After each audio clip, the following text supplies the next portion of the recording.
Hello viewers, welcome to my channel. I am Kashmir Singh of math teacher. Please मेरे channel को subscribe करें और bell icon को press करना ना भूलें। इस वीडियो में हम डिस्कस करेंगे चैप्टर नंबर 1, रियल नंबर। तो रियल नंबर ये कहाँ से आए? नंबर सिस्टम से। ये भी नंबर सिस्टम ही है। नंबर सिस्टम जो हम कहाँ पढ़ रहे थे? 9th क्लास में। 9th क्लास में हमने पढ़ा था नंबर सिस्टम के बारे में। तो उसी में आगे बढ़ते हुए हम पढ़ेंगे रियल नंबर। तो छोटी क्लासों में हमने पढ़ा था, हमने पहले सीखा क्या? नंबर सीखे, फिर उसमें हमने ऑड नंबर सीखे, ऑड नंबर, फिर इवन नंबर सीखे हमने, इवन नंबर। फिर हम आगे बढ़ते गए तो हमने नेचुरल नंबर पढ़ा, होल नंबर पढ़ा, फिर हमने आगे जाके अलजबरा सीखा। इस तरह से एक मैथमेटिक्स की दुनिया बन गई। तो फिर हमने 9th में पढ़ा था हमने नंबर सिस्टम के बारे में, नंबर सिस्टम की प्रॉपर्टीज। तो उसी नंबर सिस्टम को आगे बढ़ाते हुए हम इसमें 10th क्लास में हम पढ़ रहे हैं रियल नंबर। तो रियल नंबर क्या हो गए? रियल नंबर हमने पढ़ा था कि ये दो किस्म के होते हैं। एक तो होते हैं ये रेशनल नंबर, रेशनल नंबर, और दूसरा था इर्रेशनल। दो किस्म के नंबर्स थे, रियल नंबर्स, रेशनल नंबर्स और इर्रेशनल नंबर्स। तो रेशनल नंबर कौन से हो गए? रेशनल नंबर हो गए हमारे पास जो P/Q की शक्ल में हो और Q जो है वो 0 के बराबर नहीं होना चाहिए। ये हमने 9th क्लास में पढ़ा था। तो इर्रेशनल नंबर जो है उसमें हमने क्या क्या पढ़ा था? एक तो ये होने चाहिए non terminating and non repeating. Decimals जो थे वो आते थे किसमें? वो आते हैं हमारे इर्रेशनल नंबर्स में। जैसे हमने पढ़ा था, हम जैसे लेते हैं 1.2000200020002। इस किस्म के जो रेशनल नंबर थे जो ना रिपीट हो रहे हैं और ना टर्मिनेट हो रहे हैं, उनको हम बोलते थे रेशनल नंबर। उसके बाद हमने देखा था कि रेशनल नंबर में हम जिनका परफेक्ट स्क्वायर नहीं बनता है, जैसे √5 है, √2 है, √3 है, तो ये जो है ये भी इर्रेशनल नंबर में आते थे। उसके बाद हमने सीखा था कि क्यूब रूट, जिसका परफेक्ट क्यूब रूट नहीं बनता है, तो उसको भी हम किस में स्टडी करते हैं? इर्रेशनल नंबर में। जैसे 3√5 है, √6 है, √7 है, तो इनको भी हमने रखा था इर्रेशनल में। उसके बाद हमने जैसे पाई रखा था, ये इर्रेशनल में है। ई या फिर साई जो है ये किस में आते हैं? इर्रेशनल नंबर्स में। तो इसी को हम आगे बढ़ाते हुए इसमें चलेंगे कि अब इनका ऑपरेशन जो है इर्रेशनल और रेशनल नंबर्स, जिनको हम बोलते हैं रियल नंबर्स, तो उनका हम इसमें स्टडी करेंगे।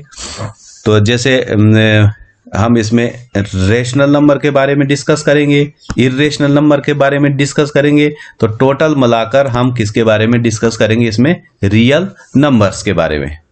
तो यहां हम डिस्कस करेंगे डिविजिबिलिटी के बारे में, डिविजिबिलिटी के बारे में। तो डिविजिबिलिटी एक मैथमेटिकल ऑपरेशन है, तो इसके बारे में हम डिस्कस करेंगे। जैसे हमने लिखा यहाँ पे 6 को हमने डिवाइड किया 2 से, तो क्या आ जाएगा? 3 2s are 6। रिमाइंडर क्या बचा हमारे पास? 0। इसी तरह से अगर हम 7 को करेंगे डिवाइड 2 के साथ, तो क्या आ जाएगा? 2 3s are 6 और 1 जो है वो रिमाइंडर बच रहा है। तो उसके बाद हम अगर कंटिन्यूअसली, पहले हमने 2 के साथ डिवाइड किया 6 को, फिर 2 के साथ 7 को, अब हम 2 के साथ करेंगे 8 को डिवाइड, तो ये आ जाएगा हमारे पास 2 4s are 8। फिर हमारे पास 0 रिमाइंडर आ गया।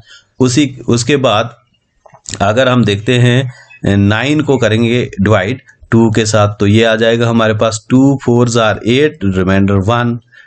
तो हमने इधर एक पैटर्न देखा कि जब भी हम 2 के साथ डिवाइड करते हैं तो रिमाइंडर क्या आता है हमारे पास? 0 और 1। या तो हमारे पास 0 आता है या फिर 1 आता है। तो हम इधर लिख लेते हैं इसको कि कोई नंबर हम देखेंगे किस नंबर के साथ डिवाइड कर रहे हैं और रिमाइंडर क्या आ रहा है हमारे पास। रिमाइंडर आ रहा है हमारे पास जब हम 2 के साथ करते हैं तो 0 या 1 आ रहा है। इसी तरह से अगर हम देखेंगे 3 के साथ डिवाइड करेंगे, जैसे 6 को फिर हमने लिया 3 के साथ देखा, अब हम देखेंगे 3 के साथ, तो 3 2s are 6 तो 0 बच गया। 7 को करेंगे तो 3 के साथ 3 2s are 6 1 बच गया। 8 को करेंगे 3 के साथ तो 3 2s are 6 2 बचा। फिर 9 को हम 3 के साथ करेंगे तो 3 3s are 9 और रिमाइंडर हमारे पास 0 बच गया। तो यहाँ पर हमें एक पैटर्न आ रहा है कि यहाँ पर अगर हम जब 3 के साथ कर रहे हैं तो यहाँ पर 0 1 2 आ रहा है रिमाइंडर हमारे पास, और इसी तरह से चलता जाएगा। अगर हम 10 को करेंगे फिर 1 आएगा, 0 1 2 0 1 2 इस तरह से हमारे पास रिमाइंडर आते रहेंगे। अगर हम 4 के साथ करते हैं, हम देखते हैं 4 के साथ डिवाइड किया हमने 6 को, तो 4 1s are 4 रिमाइंडर बच गया 2। फिर हमने देखा कि 4 के साथ 7 को डिवाइड करेंगे तो ये आ जाएगा 4 2s are 6 4 1s are 8 ज़्यादा हो जाएगा। हम लिखते हैं यहाँ पर 4 1s are 4, बाकी बच गया हमारे पास कितना 3। फिर हमने 8 किया 4 के साथ तो 4 2s are 8, ये 0 बच गया। फिर 9 करेंगे 4 के साथ 4 2s are 8, बाकी बच गया हमारे पास 1। फिर हम 4 के साथ देखते हैं 10 को, तो 4 2s are 8, बाकी बच गया 2। तो यहाँ हम देख रहे हैं कि अगर हम जब 3 के साथ डिवाइड करते हैं 4 के साथ तो रिमाइंडर क्या बचता है हमारे पास 0 1 2 3, ये बचता है हमारे पास रिमाइंडर। इस तरह से हमें एक बात समझ में आती है, अगर हम 5 से डिवाइड करेंगे तो रिमाइंडर 1 2 3 और 4 0 1 2 3 4 आ सकता है। तो ये एक हमारे पास पैटर्न आ गया कि जब भी हम किसी भी डिजिट को हम डिवाइड करेंगे किसी दूसरे नंबर के साथ, तो जो डिवाइजर होगा जिसको हम डिवाइड करते हैं तो उसको क्या बोलते हैं डिविडेंड, और जो जिसके साथ डिवाइड करते हैं उसको डिवाइजर, और डिवाइजर जो होगा रिमाइंडर डिवाइजर से एक कम आएगा, कि एक कम आएगा, मतलब 0 से लेकर अगर 5 डिवाइजर है तो 0 से लेकर 4 तक ही हमारे पास रिमाइंडर बचेगा। ये हमने इसमें एक पैटर्न देखा। मैथमेटिक्स में हम पैटर्न को ही समझने की कोशिश करते हैं, और ये पैटर्न हमें एक मिल गया है कि जब भी हम किसी भी डिजिट को हम डिवाइड करते हैं तो रिमाइंडर जो होता है वो डिवाइजर से कम होता है, ग्रेटर देन 0 होगा या equal to 0 but less than divisor होगा। ये हमने देखा है इसमें। तो अब हम एक जर्नल ले जाते हैं, मान लेते हैं कि ये हमारे पास A जो है ये डिविडेंड है, और B जो हम लेते हैं 2 नंबर लिए हमने, B जो है डिवाइजर है। यहाँ पर हमारा कोई क्यू आ जाता है कोशेंट, और यहाँ पर कोई चीज आ जाएगी, और इसको जब हम इसको क्या करेंगे सब्ट्रैक्ट करेंगे इसमें से, तो हमारे पास बचेगा क्या R बचेगा। और ये भी हमने देखा है कि जो ये होगा कैसे, अगर हम देखेंगे A इज इक्वल टू किसके बराबर होगा, A इज इक्वल टू होगा हमारे पास BQ, इसको हम इसके साथ मल्टीप्लाई कर देंगे और प्लस हो जाएगा हमारे पास R। ये हमने पाया कि ये होगा। जैसे हमने अगर हम इसमें देखेंगे, इसमें देखते हैं हम, जैसे हमने क्या किया है, ये है हमारे पास A क्या है इसमें 6, हमने लिखा इधर 6 किसके बराबर होगा 4 मल्टीप्लाइड बाई 1, 4 मल्टीप्लाइड बाई 1, और प्लस हम ये 2 कर देंगे इसमें, इस वाले में, तो प्लस हम 2 कर देंगे तो कितना आ जाएगा 6 is equal to 4 multiplied by 1 plus 2। तो ये हमने देखा है कि जब भी हम डिविडेंड किसके बराबर होगा, डिविडेंड होगा तो dividend is equal to divisor into quotient plus remainder. ये हमने इसमें अभी तक पाया कि ये इसके बराबर होगा। तो डिविडेंड हमने माना है a is equal to divisor जो है वो है b, कोशेंट जो है वो है q और प्लस हो गया हमारे पास r। और साथ में हम देखते हैं कि रिमाइंडर जो है वो कितना आ रहा है, वो आ रहा है ग्रेटर देन और equal to 0 but less than divisor. ये हमने देखा इसमें अभी तक। तो अब हम आगे बढ़ते हैं।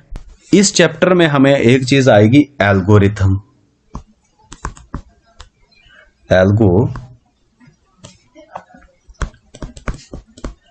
एल्गोरिथम क्या हो गया? An algorithm is a series of well-defined steps which gives a procedure for solving a type of problem।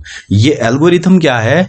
ये मैथमेटिशियन ने कहा है, कोई मैथमेटिशियन था जिसने ये बोला कि वो स्टेप्स जिससे हम कोई प्रॉब्लम को सॉल्व कर दें उसी को हम बोलते हैं एल्गोरिथम। जैसे हमने डिवाइड करना है हमने 6 को करना है हमने 2 के साथ डिवाइड। तो पहले हम क्या लिखेंगे? ऐसे लिखेंगे 6 हम यहां पर लिखेंगे, 2 यहां पर लिखेंगे, फिर हम 2 का टेबल पढ़ेंगे 6 या 6 से कम, तो ये 3 2s are 6, तो ये 0 हमारे पास अब कोशेंट जो है वो 3 आ गया। तो इस तरह से हमने इस प्रॉब्लम को सॉल्व किया। जो हमने इसमें स्टेप्स फॉलो किए, पहले हमने 6 को यहाँ लिखा, फिर 2 को यहाँ पे लिखा, 2 का टेबल पढ़ा, तो ये स्टेप्स है, इसको हम बोलते हैं एल्गोरिथम। एल्गोरिथम क्या है? ये स्टेप्स है, वेल डिफाइंड स्टेप्स हैं जो हमें क्या देते हैं? प्रोसीजर देते हैं किसी प्रॉब्लम को सॉल्व करने के लिए, तो उसको बोलते हैं हम एल्गोरिथम। उसके बाद है हमें लेमा। तो लेमा क्या है? A lemma is a proven statement used for proving another statement। तो स्टेटमेंट कोई भी होगा, वो ट्रू भी हो सकता है और फॉल्स भी हो सकता है। स्टेटमेंट जो है वो आइदर ट्रू हो सकता है और फॉल्स हो सकता है। स्टेटमेंट आइदर ट्रू और फॉल्स, ये फॉल्स भी हो सकता है और ट्रू भी हो सकता है। लेकिन ऐसा स्टेटमेंट जो प्रूव कर दिया जाता है तो ये मतलब वो ट्रू स्टेटमेंट होता है। तो हम ट्रू स्टेटमेंट को यूज करेंगे प्रूव करने के लिए दूसरे स्टेटमेंट को, तो उसको हम बोलते हैं लेमा। तो आगे बढ़ते हैं हम। अब देखते हैं यूक्लिड एक मैथमेटिशियन था जिसने क्या दिया? Euclid division lemma. तो ये थ्योरम है। थ्योरम जो होती है वो प्रूवन स्टेटमेंट होता है। Given positive integers a and b, there exist unique integer a and r, integer q and r, satisfying a b multiplied by q plus r and r should not be r should be equal to or greater than 0 and less than b मतलब divisor. तो ये condition satisfy होनी चाहिए, उसको हम बोलते हैं Euclid division lemma. तो अब ये जो है यूनिक इंटीजर इसलिए बोलते हैं कि अगर हम किसी भी नंबर को किसी से डिवाइड करें, जैसे 15 को हमने किया 7 के साथ डिवाइड, तो 15 7 के टेबल में तो आएगा नहीं, 7 2s are हम कर देंगे 14, तो रिमाइंडर बचेगा 1। तो हम किसी भी मेथड से अगर हम 15 को डिवाइड करेंगे 7 के साथ, तो हमारे पास कोशेंट 2 ही आएगा और रिमाइंडर जो है वो 1 आएगा। तो ये 2 और 1 जो है ये हमारे पास यूनिक इंटीजर्स होंगे, कोशेंट और रिमाइंडर, और वो सेटिस्फाई करेंगे हमारे कौन सी कंडीशन को? a जो होगा किसके बराबर होगा? b मल्टीप्लाइड बाई q, मतलब divisor multiplied by quotient plus remainder. और जो रिमाइंडर है वो या तो ग्रेटर देन या फिर इक्वल टू 0 होना चाहिए, बट लेस देन b मतलब डिवाइजर के होना चाहिए। ये है Euclid division lemma. Euclid's division algorithm, ये क्या हो गया? To obtain HCF of the two positive integers a and b। कोई भी दो पॉजिटिव इंटीजर्स होंगे a और b, लेकिन उसमें a जो है वो ग्रेटर देन b होना चाहिए। फिर अप्लाई स्टेप फर्स्ट जो है apply Euclid's division lemma to A and B. हमने यूक्लिड्स डिवीजन लेमा अप्लाई करनी है किसमें, ए और बी में, लेकिन ए किसके बराबर आना चाहिए, A is equal to B multiplied by Q plus R, जो हमने अभी पढ़ा। तो ए जो है वो क्या है, डिविडेंड इज इक्वल टू होना चाहिए divisor multiplied by quotient plus remainder, लेकिन शर्त यह है कि रिमाइंडर जो है ये either equal to or greater than 0 होना चाहिए बट लेस देन बी होना चाहिए, डिवाइजर के लेस देन होना चाहिए। Step second, if R is equal to 0, अगर आर हमारे पास क्या आएगा 0, तो B is the HCF of A and B. तो बी जो होगा उस सूरत में HCF होगा किसका, ए एंड बी का, अगर आर 0 आ गया हमारे पास। अगर आर हमारे पास 0 नहीं आया तो apply division lemma to B and R. उस वक्त आपने डिवीजन लेमा अप्लाई करनी है किसमें, बी और आर के दरमियान में। तो स्टेप थर्ड जो है, अगर फिर क्या करना है, ये प्रोसेस आपने कंटिन्यू रखना है, continue the process till the remainder is 0, तब तक आपने चलता जाना है जब तक रिमाइंडर हमारे पास 0 ना आए। Divisor at this stage is HCF। तो डिवाइजर जो होगा उस स्टेज पर उन दो नंबर्स का, ए और बी का जो होगा वो क्या होगा, HCF। तो हमने इसमें यूक्लिड डिवीजन लेमा अप्लाई करनी है और हमने क्या निकालना है, HCF of the two numbers. तो अब हम देखते हैं एक्सरसाइज जो है 1.1 का क्वेश्चन नंबर 1। क्वेश्चन नंबर 1, तो question number 1 is use Euclid division algorithm to find the HCF of 135 and 225। तो 135 और 225 दो हमारे पास नंबर्स हैं, इनके दरमियान में हमने HCF मालूम करना है और यूक्लिड डिवीजन एल्गोरिथम जो है वो हमने अप्लाई करना है। तो जब हम इस क्वेश्चन को सॉल्व करेंगे, इसका सोल्यूशन फाइंड करेंगे, तो ये सारे स्टेप्स हम फॉलो करेंगे और तब आपको ये अच्छी तरह से ये सारे स्टेप्स जो हैं समझ में आ जाएंगे। तो सबसे पहले हमने क्या करना है, इसमें हम लिखेंगे सोल्यूशन। तो सोल्यूशन में सबसे पहले हमने देखना है कि 135 में और 225 में बड़ा कौन है। 135 जो है हमने यहाँ देखा कि 225 जो होगा वो ग्रेटर देन होगा 135 के। इसका मतलब ए जो होगा, जो बड़ा होगा उसको हमने ए मानना है। ए क्या आ जाएगा 225 और बी जो होगा वो होगा 135। तो अब हम इसको अप्लाइंग यूक्लिड डिवीजन लेमा या एल्गोरिथम, तो हम अप्लाई करेंगे A is equal to B multiplied by Q plus R. तो ए क्या है हमारे पास, ए है 225 इज इक्वल टू बी हमारे पास ये है 135 मल्टीप्लाइड बाई हमने क्यू देखना है, तो हम क्या करेंगे इसको डिवीजन कर देंगे। ये आ जाएगा 225 मल्टीप्लाइड बाई 135। तो 135, तो अगर हम इसको डिवाइड करेंगे इसके साथ तो ये 2 के साथ 270 हो जाएगा, ज़्यादा हो जाएगा, हम करेंगे 1000। तो 135, अब 5 में से 5 ये 0 हो गया, ये हो गया 12 में से 3 तो ये आ जाएगा हमारे पास 9, तो ये आ गया 90। लेकिन ये हमारे पास रिमाइंडर, ये तब तक प्रोसेस चलेगा जब तक रिमाइंडर 0 नहीं आ जाएगा। जब हमारे पास ये आ जाएगा, अब क्या करना है हमने, ये तो ए अप्लाई किया हमने डिवीजन एल्गोरिथम, लेकिन अब क्या करना है, if remainder is 0 B is the HCF।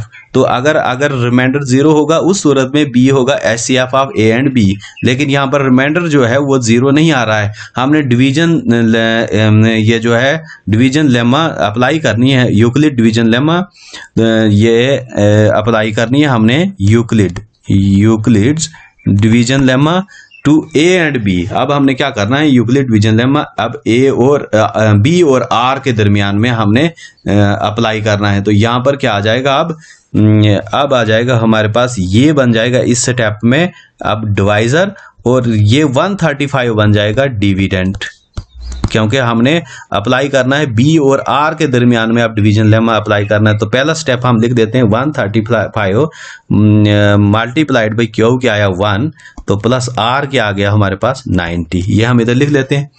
अब हम 90 को फिर 135 को 90 के साथ डिवाइड करेंगे तो ये आ जाएगा 90 1s are 90, तो ये आ गया 5, ये आ गया हमारे पास 13 में से 9 गए तो ये 45। अब आ गया दूसरे स्टेप में, फिर हमने लिख देना है इधर कि ये क्या आया हमारे पास 135 इज इक्वल टू किसके बराबर आया हमारे पास, डिवाइजर बी जो था अब 90 था, कोशेंट 1 ही रहा, तो प्लस 45 रिमाइंडर। अब फिर हम 45 को, अब ये डिवाइजर बन जाएगा और 90 के साथ हम इसको डिवाइड करेंगे, 90 को डिवाइड करेंगे 45 के साथ, तो 45 2s are 90। अब हमारे पास क्या आ गया, रिमाइंडर जो है वो कितना आ गया 0।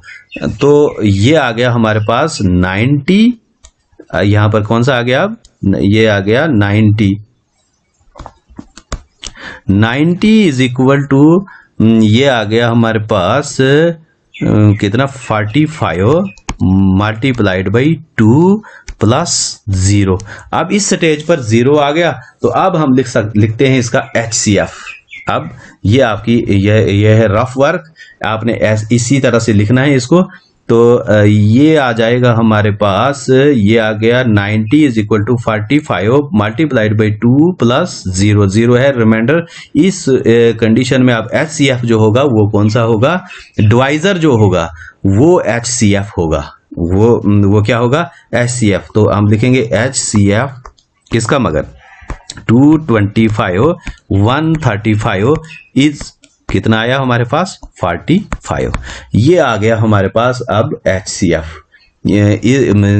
जब रिमाइंडर 0 आ गया तो उस टाइम में जो डिवाइजर होगा वो HCF होगा। ये आपने थर्ड स्टेप में देखा, कहता कंटिन्यू द प्रोसेस रखना है हमने till remainder is 0। Divisor at this stage is the HCF। Divisor जो इस स्टेज पर होगा वो हमारा HCF होगा। तो इस तरह से हमने इस यूक्लिड डिवीजन लेमा को अप्लाई करना है और हमने HCF जो है वो 2 नंबर्स के दरमियान में फाइंड करना है। तो सेकंड पार्ट है क्वेश्चन नंबर फर्स्ट का 196 एंड 38,220। तो इसमें हम A जो है वो बड़े वाला मानेंगे। तो A क्या होगा हमारे पास, क्योंकि A जो है ये हमें कंडीशन देखनी है कि A बड़ा होना चाहिए B से, तो A होगा 38,220 और B जो होगा वो होगा वो 196।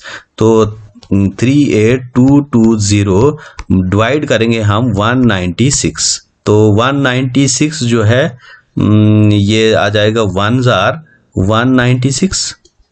तो बाकी क्या बच गया हमारे पास 12 में से 6, तो बाकी 6 यहाँ पर बच गया हमारे पास, यहाँ से यहाँ लाया, यहाँ हो गया 17 में से 9, तो बाकी 8, तो यहाँ पर था हमारे पास 2 में से 1, ये आ गया 186। लेकिन हम यहाँ पर इसको हम अब ये नहीं मानेंगे रिमाइंडर 186। रिमाइंडर तब होगा जब ये सारे डिजिट एक बार डिवाइड हो जाएंगे। हम इस तरह से अब हम पहले 2 को नीचे लाएंगे, ये हो जाएगा 1862। तो 1862 तो ये हम कर देंगे 196 9s are 1864। तो फिर आ गया हमारे पास 98। अब हम इस 0 को लाएंगे नीचे, तो ये बन जाएगा हमारे पास 980।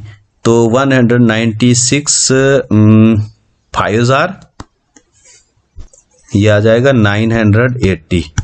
तो इस सूरत में रिमाइंडर आ गया हमारे पास 0।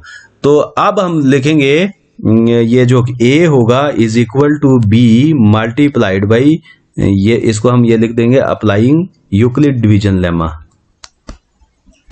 Applying Euclid division lemma. तो ये आ जाएगा हमारे पास A is equal to B multiplied by Q plus R। तो A था हमारे पास 38,220 is equal to 196 multiplied by 195 plus 0। तो ये हमारे पास डायरेक्टली आंसर आ गया है यहाँ पे। डिवाइजर, इधर डिवाइजर क्या था, ये क्या आ गया हमारे पास, ये आ गया 196। तो जब हमारा रिमाइंडर 0 आया तो डिवाइजर जो था 196 था, तो इसमें HCF जो होगा वो 196 ही होगा। तो इस तरह से आपने इस क्वेश्चन को सॉल्व करना है। अगर हम इसमें देखेंगे कि अगर ये मानकर चलेंगे कि हमें एक बार में अगर हमें यहाँ रिमाइंडर मिल गया 186, तो हम इसी को रिमाइंडर मानकर, ऐसा नहीं है। इसमें हमने करना है पूरा नंबर डिवाइड होना चाहिए, पूरा नंबर जब डिवाइड होगा तो ये उसके बाद रिमाइंडर जो बनेगा तो वो उसको हम रिमाइंडर मानेंगे। जैसे इसको हम डायरेक्ट भी कर सकते थे, 220 डिवाइडेड बाई 196, तो सीधा 195, तो ये आ जाएगा 38220, तो ये 0 रिमाइंडर बच जाता है। पूरा नंबर हमने डिवाइड करना है, ना कि हमें थोड़ा थोड़ा डिवाइड करके हमें उसका डिवाइजर अलग नहीं करना है। तो इस तरह से हम इस क्वेश्चन को सॉल्व करेंगे। इस तरह से हमारा थर्ड पार्ट है 865 एंड 220। इसमें ए जो होगा वो बड़े वाला होगा 867, बी जो होगा वो 225 होगा। अप्लाई करेंगे हम Euclid division lemma, A is equal to आ जाएगा B multiply by Q plus R, तो ये आ गया 867। तो अब हम इसको क्या कर लेते हैं, डिवाइड करेंगे 867 को 225 के साथ। तो अगर हम इसको लिखेंगे 3 आर 6, हम 3 से करेंगे तो 3 से इसको हम डिवाइड करेंगे तो ये आ जाएगा हमारे पास 675। तो बाकी क्या बच गया, तो यहाँ पर है हमें 255 है, ये बी है हमारे पास क्वेश्चन में 255, तो ये आ जाएगा हमारे पास यहाँ पर 255, तो ये भी आ जाएगा हमारे पास 255 है, ये 255 3 आर के, ये हो गया हमारे पास 765, तो ये आ गया, ये आ जाएगा 102। अब ये आ गया सेकंड स्टेप में, ये पहले स्टेप में आ गया 255 मल्टीप्लाइड पे आ जाएगा हमारे पास 3 और प्लस आ गया 102। अब हमने ये बना देना है, हमने क्या डिवाइजर, तो 255 को आप डिवाइड करना है हमने 102 के साथ। तो 102 के साथ डिवाइड करेंगे इसको, तो यह क्या आ जाएगा हमें 202 जार करेंगे तो 204 आ जाएगा, 204, तो ये बन गया हमारे पास 51। तो फिर हम इधर लिख देंगे, ये आ जाएगा हमारे पास 255 is equal to 102 multiplied by 2 plus आ गया 51। तो अब हमने 102 को डिवाइड करना है 51 के साथ, 1 तब तक हमने डिवाइड करते रहना है जब तक हमारे पास रिमाइंडर जो है वो 0 ना आ जाए। तो 51, तो 51 2 जार करेंगे तो 102 आ जाएगा। अब रिमाइंडर हमारे पास 0 आ गया, ये लिखेंगे हम 102 इज इक्वल टू 51, तो मल्टीप्लाइड बाई 2 प्लस 0। तो इस स्टेज पर जो डिवाइजर होगा, डिवाइजर क्या है 51, तो ये 2 नंबर का HCF होगा। तो अब हम लिखेंगे हेंस HCF किसका मगर 867 और 255, तो ये कितना आ जाएगा हमारे पास इज इक्वल टू 51। ये आ गया हमारे पास आंसर। तो आई होप ये क्वेश्चन आपको अच्छी तरह से समझ में आया होगा। थैंक्स।